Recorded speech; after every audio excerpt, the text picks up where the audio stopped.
And today I'm going to touch about topics about emergencies at home and how individuals or caregivers could probably troubleshoot some of the emergencies at home or pay attention to. But I won't be able to go through all the emergencies at home as because everyone is different and the kind of scenarios that they experience might be very different as well. But it's a general concept. In for those who doesn't really know our team, so we are based in Tan Singapore, and we do home visits for those patients who are rather dependent on the ventilator, whether is it through a tracheostomy or is it rather through a non-invasive through a face mask. So these are some of our experience at home with our caregiver. So I'll start with a case study first. And Mr. Isa is a ALS warrior for the past 4 years and was recently discharged from the hospital for about a month.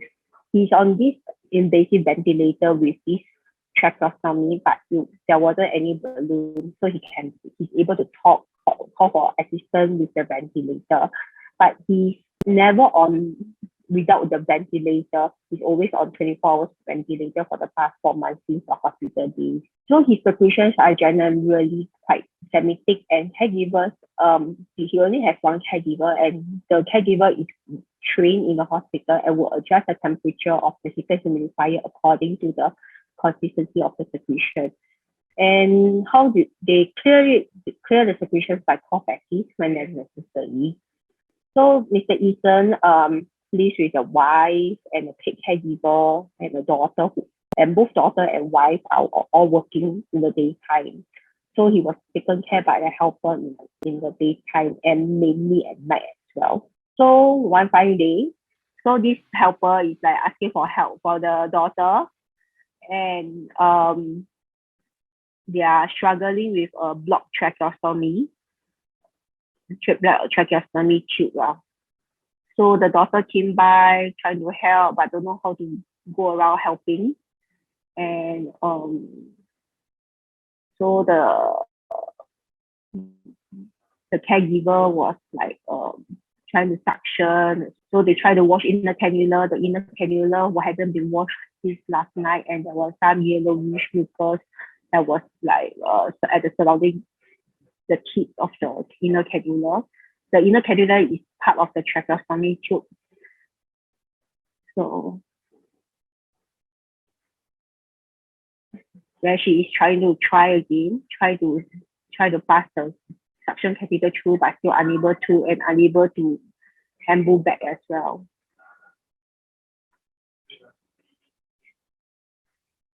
So the helper decided to remove the tracheostomy tube.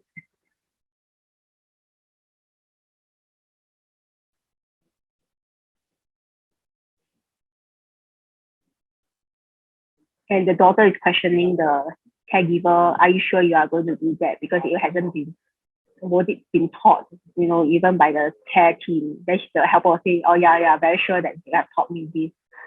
So the next step will be how they are going to, manage this trachea removal. How are they going to trouble this situation? So the helper tries to dislodge some secretions along the tracheostomy tube and try to reinsert the trachea back again.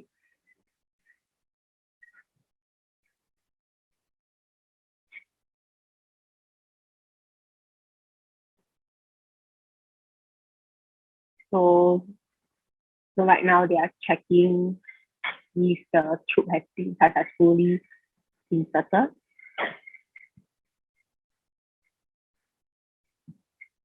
But then they are still facing resistance.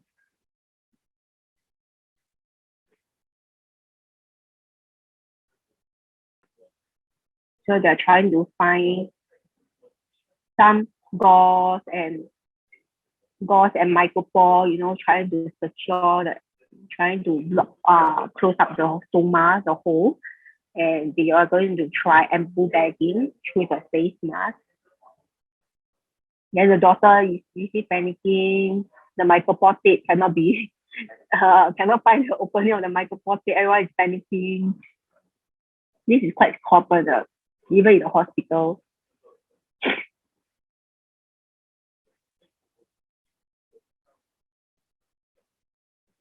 So we always encourage the dog ear for all the microplastics to in the emergency kit.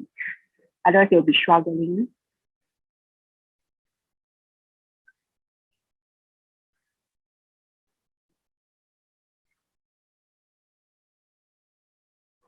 So they are trying to ambu bag, provide some airway support over through the face mask.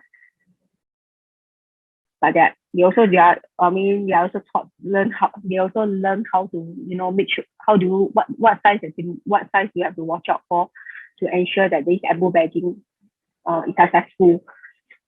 So they're still troubleshooting the whole ambu bagging, how to make it successful. Everyone is panicking. So the mask was deflated. They have to inflate the mask with air to cushion to prevent the leak. This also shows that the mask was not checked regularly on a regular basis. And in times of crisis like this, it can be also quite panicking. And it takes extra minutes trying to inflate the mask.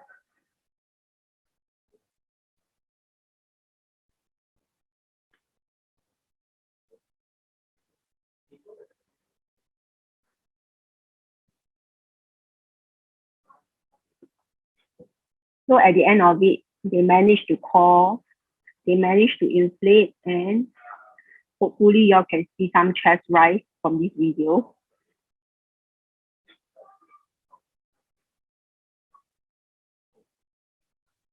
Yeah, so in the end, they managed to call for ambulance. So just wondering what you think went wrong. So some of the problems that we identify are caregivers. We met a number of caregivers that will only clear the phlegm when there is phlegm. But they will think that no phlegm is actually a good thing because means the patient is good and well, right? But sometimes we tend to remind them the rationale behind this, that there are phlegms that could be stuck in the chest. They couldn't be, removed due to the dryness of it. So humidification at regular secretion clearance and change your inner cannula will be important to prevent this. Sometimes it's hard to ensure that these routines are followed through also on a regular basis, and many times we have to remind them on the many times on the regular basis to do that during our home visits or home review. Hence, and from that, you also know that the family will need to be involved in this whole care team in order for all these nursing care to be followed through, that rather than depending on one helper only. So I think I had a session previously to how to prepare patients for home. And I'm going to just go through briefly again. So caregiver trainings are usually done in the hospital. The different therapists will be training the caregivers on the different aspects, like physiotherapists will be touching on the cough assist, suctioning, or respiratory therapists will be touching on the ventilator or how to troubleshoot alarms. The nurses will then touch on the cleaning aspect and hygiene and how to manage the tracheostomy tube. The trainings in the hospital can be very routine and may not suit what is going to be happening at home. So for example, the cough assists are done by the physio because they're only free at 11 and 6 p.m. Are we going to do the cough assist only at 11 and 6 p.m.? And physio could only make up afford 2 sessions per day. Caregivers will think that there's only the need for 2 cough assists per day, but they could do nothing more. So we need to need to consider this and explain to the family during our home visit or when we met up with them that they have to know the rationale behind it and try to make sense of it in their daily activities. And because if you have something that is because the work nurses and therapists are work 24 hours, sometimes 365 days, we cannot, this doesn't apply to our caregivers who are there, probably 1 or 2 of them, and to apply this 365 days as well, they will get into burnout. Or so we have to make sense of the whole nursing, whole care at home. So what to prepare depending on the condition of the loved ones, whether the person is on a tracheostomy tube or without it. But all in all, we see, on average, caregiver training will take about 2 months. And the earliest that we saw was about 3 to 4 weeks. So it also depends on the educational background, the ability to learn for each and every individual caregivers. So some people might take longer, some people might take shorter. So we cannot compare each and every one as well. Especially during this pandemic, the paid caregivers can be hard to come by and may take quite some time for them to come by to Singapore to help in the care. So the duration of hospitalization stay can expected to be a bit longer. Well, so for someone who has a tracheostomy tube and dependent on a breathing machine, these are some of the care leaves that caregivers have to perform. So from how to learn how to do the basic hygiene care and how to do a tube feeding and how to monitor blood pressure, heart rate, vital signs, or even how to troubleshoot a ventilator alarm and how to use a TOBI and things goes on. So these are the list of things that the caregivers will have to undergo to care for their loved ones with a tracheostomy tube. As you see for the top few, care of how the ventilator and alarm troubleshooting, emergency response for tracheostomy dislodgement, blockage, and ventilator failure, and how to prevent tracheostomy dislodgement and blockage and things like that. As for a person who has non-invasive ventilation, you may think that there will be lesser things to learn, but the respiratory muscle might progress over time, and they might have more needs than someone who has a secure airway. And so the training will still be pretty much similar to a tracheostomy tube. So the family will still need to recognize the ventilator failure and what to do during that period of time, or what do they do if their loved ones have some choking of food or saliva. So these are basically the training they have to undergo as well. And one very important thing is the individual is more reliant on the ventilator. We are very concerned about ventilator failure because ventilator can fail anytime, and this can also trigger panic and instability in a person. So if a patient who is on ventilator dependent and through a non-invasive mask, so this is the emergency drill that we ask them to go through. It's found on our home band app, and the family can go through it periodically.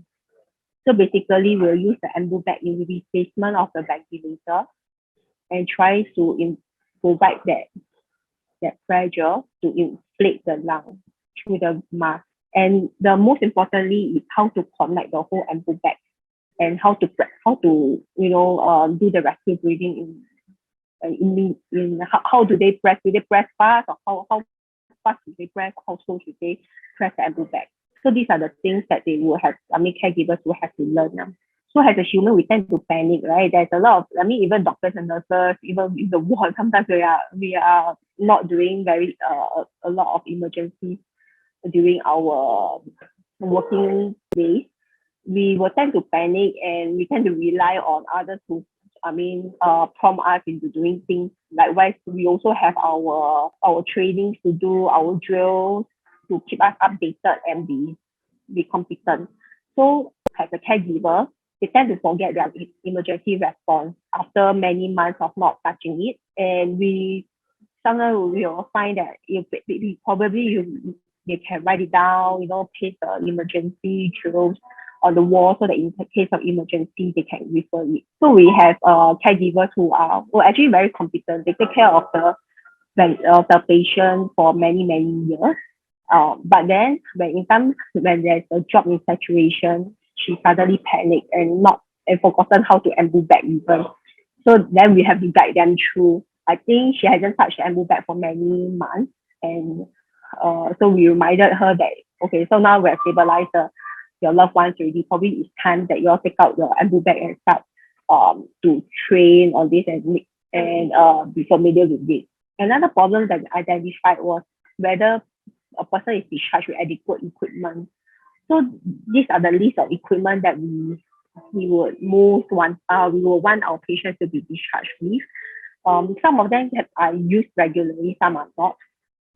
Most often, family members our colleagues will even ask us, is it a waste of money to actually have this account equipment at home when the person is not even using it? Yes, it can be a waste of money, but then in times if in need and during our telephonic support, so for example, our oxygen is low. I already cleared my plan, but the oxygen is low. So then we will ask them, probably you can start a bit of oxygen first for the time being while we are troubleshooting it. So, but if you don't have an oxygen concentrator at home, how are you going to, provide support? Does it mean that he has to just go back to the hospital? And the do keep in mind the vendors though they are 24/7, but they cannot, deliver equipment just like that, like a Grab delivery or some delivery guy. And there are some costs involved as well. So, for example, oxygen concentrator, it can cost like 1,000 over Sing dollars, and are family able to afford that 1,000 over at a short period of time. And if they don't, then we have to make sure that all these fundings and everything will be sorted out before getting the equipment. So we will actually advise them to have like at least all the equipment on standby. And caregivers are our eyes, ears, and hands during our telephonic support. So we prefer them to learn simple physical examination, as in how to check for chest expansion, pulse, abdominal examination, or like during acute abdominal pain, bladder if they have a retention of urine, have never passed urine for many hours. And from there, we could probably help them with all these scenario situations. But so that's why we always encourage caregivers. Caregivers say, I have no medical background, our school doesn't teach us, but is it time to learn? Yes, probably. So when we will try to make things as simple as possible, easy for the public to learn. But also at the same time, we also need caregivers to be involved in the whole learning process as well, right? And ask questions during the home visit. So as mentioned earlier, you see that during the video, the doctors do not know what to do. But do keep in mind that one thing is this social emergency. Right now, during pandemic, there are many caregivers who have stayed here long enough. They might have homesickness. So in Singapore, we rely quite heavily on paid caregivers, and they usually are the main carer, whereby family members are all working and not very involved in the care.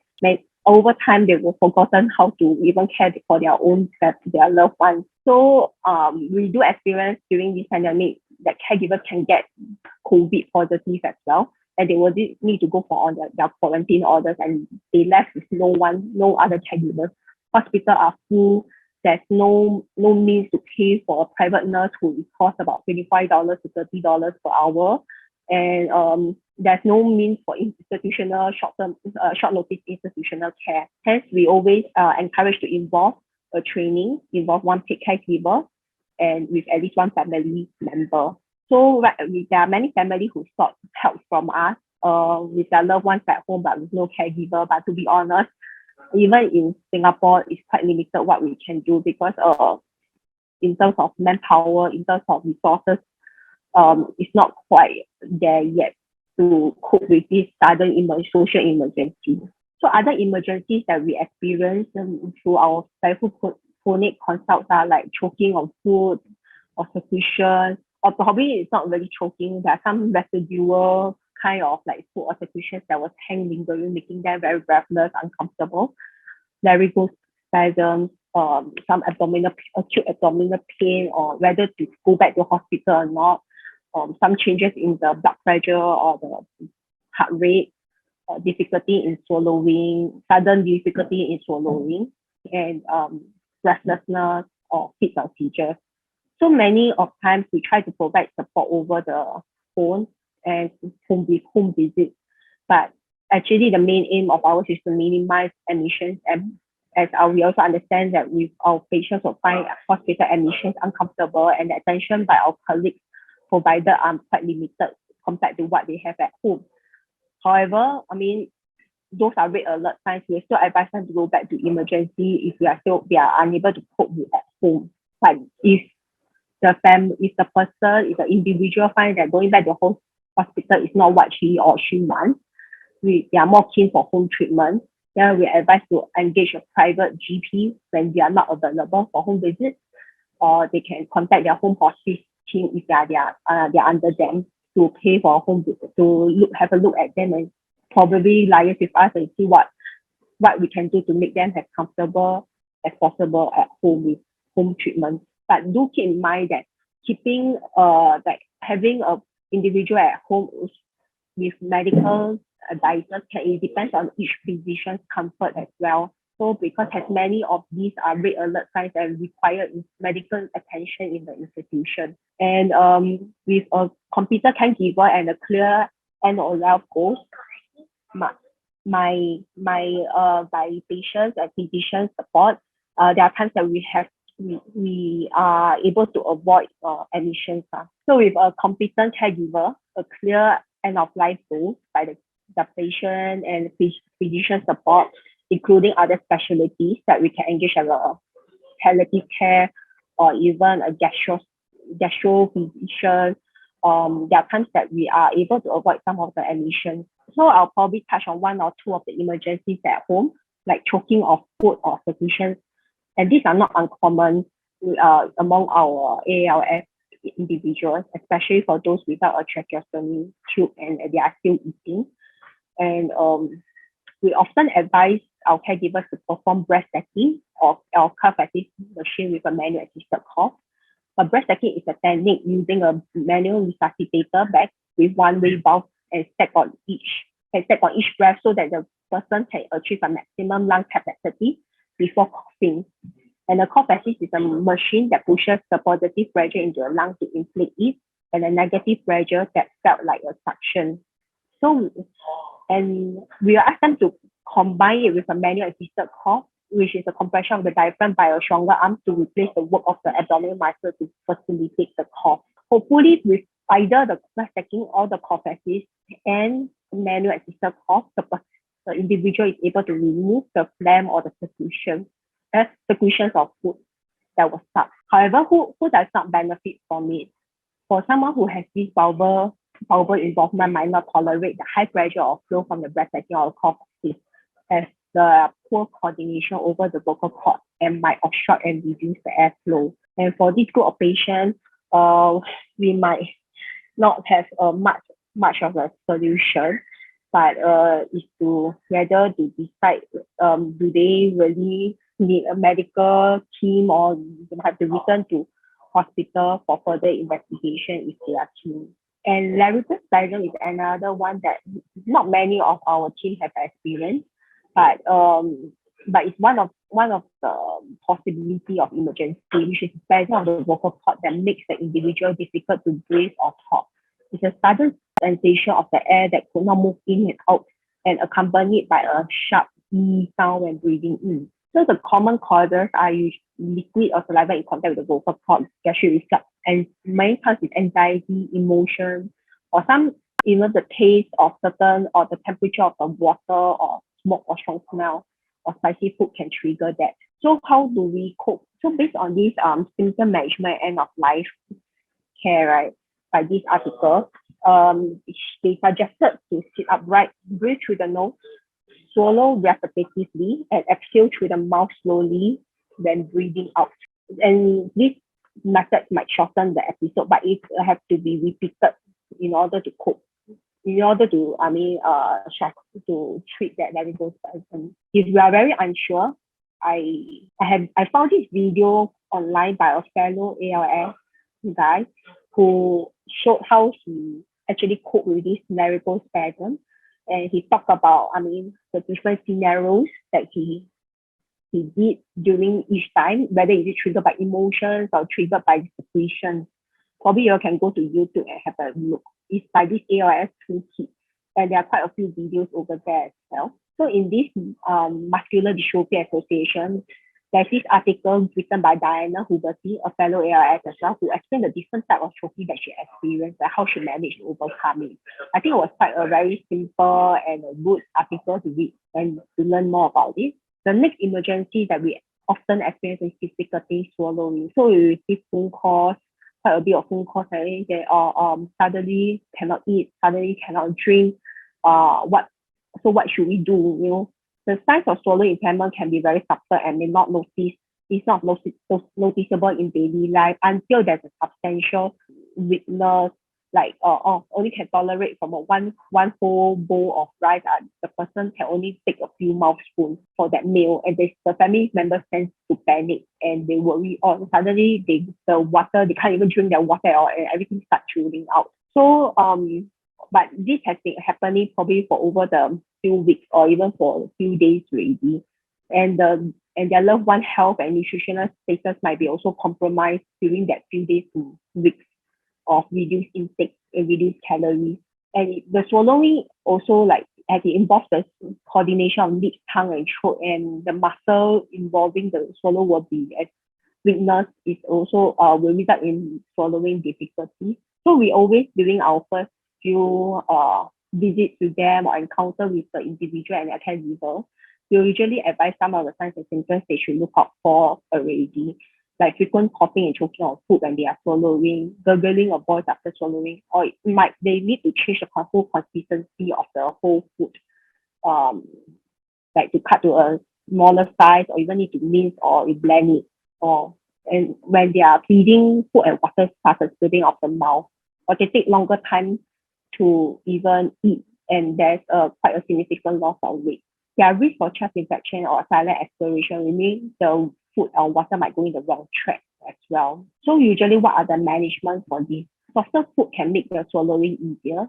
And I think as previously our speech therapist might have touched on this topic in the earlier, that some of the swallowing strategies that could be employed during this, like cut your chin to your neck, and when you swallow, um and change to a different food type consistency. But all this will need some speech therapy kind of advice. So more often when we tell our caregivers and our patients that if the swallowing getting more difficult, they should probably consider tube feeding already. And tube feeding usually are like nasogastric tube, the one on the left picture, and the right, like the gastrostomy tube, whereby the tube is inserted through the abdomen. We usually advise our patient that early, if there are signs of swallowing in weakness, they should consider early gastrostomy tube feeding. The individual are always, worried about, like, oh, once I inserted my tube, I cannot eat orally. But we will say that it's based on case to case basis, and if the speech therapist strongly discourage oral feeding and rely solely on the tube feeding, then it means that the individual has quite a severe swallowing weakness. So, but then it's still based on their individual to how important is eating to them. They are still able to probably taste something in their mouth, 1 or 2 teaspoons just for tasting, but majority of their nutrition can still go through the tube. And we don't want our patients to get tired from eating and we spend 3-4 hours eating a meal. And so we also do have patients and ended up in emergency department because of severe dehydration and nutrition deficit over the few days due to the fast progressing swallowing impairment. And it came on too sudden, and when they are inserting the tube and causing distress, and the person started to be in discomfort. So if we could think about it, plan early, have a gastrostomy tube inserted just as a backup, or to as a supplement, then that would be good, rather than rush through the whole process through the emergency department. So these are the comparison, what is a nasogastric tube and what is a gastrostomy tube. So the nasogastric tube that is going through the nose into the stomach requires 1 to 2 monthly change on our end, and it requires the patient, it's a blind procedure, and it requires the person coordination to swallow the tube during insertion. It's a higher risk of dislodgement because it's a tube reaches a tip, and the risk of aspiration in chest infection is still high if the tube is out of place during the feeding because it's dislodged. Whereas gastrostomy tube, it can be more secured than a nasogastric tube because it's secured by a balloon or by a flange, that means a plastic plate, I would say plate lah. So in the abdomen, it is not so easily dislodged. It's not so by a balloon or some sort if you refer to the right picture.